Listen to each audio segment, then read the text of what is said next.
All right, the real estate market in our region is undergoing significant changes, from new rent stabilization laws to redevelopment projects like RFK Stadium. Now joining us, we have Brian Coester, CEO of Real Estate Connection, back in the new year to break down what these developments mean for homeowners, renters, and investors here in the DMV. Thank you for being here again. Thank you for having me. Yeah, Happy New Year. Happy New Year. All right, so let's head on into Montgomery and Prince George's County. I know that there's some rent control. So how will the new rent stabilization impact renters and landlords? So just like you mentioned earlier on the broadcast, housing and housing affordability are big issues, especially in Montgomery County and PG County.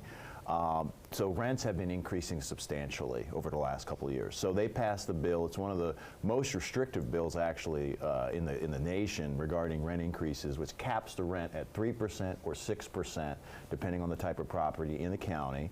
Also limits the amount of security deposit to 1 month, so landlords can't, which aligns with the DC area.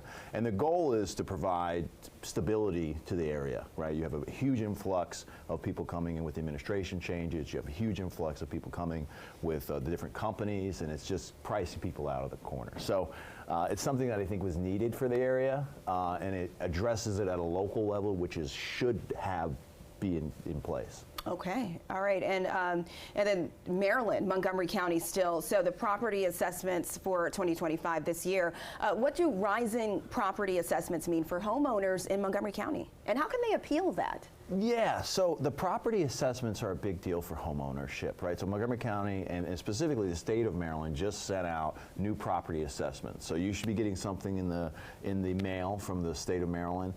They use mass appraisal techniques to do that. So they're not specific as much to your property as you think. So there's always a case for an appeal, especially when you're talking about 15, 20, 25% increase in your taxes. So as a consumer, what you want to do is you want to contact a real estate appraiser, or you want to contact a real estate broker and get an appraisal, comparable market analysis, so you can appeal that and hopefully lower your tax bill.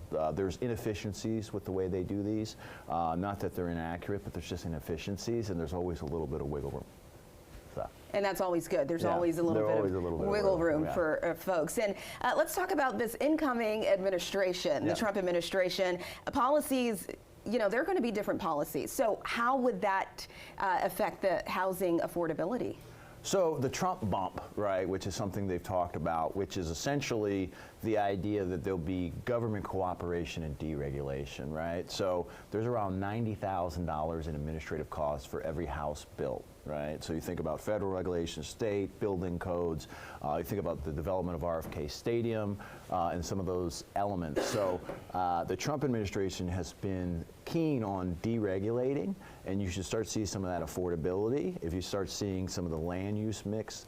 And it's something that in combination I think is going to be good for the area. Yeah, and I'm glad that you mentioned RFK Stadium and, you know, the redevelopment. I know that that's going to bring a positive for the DC market. Yeah, so that Benning Road area has been just, you know, crime-ridden and problematic for the last 10 or 15, 20 years.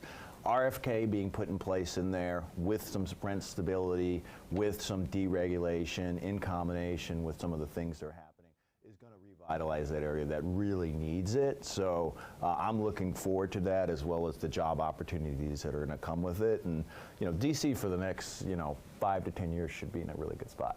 All right, that sounds really good. Looking forward to 2025. Brian Coester, CEO of Real Estate Connection, thank you so much for being here with us. Thank you for having me. Absolutely.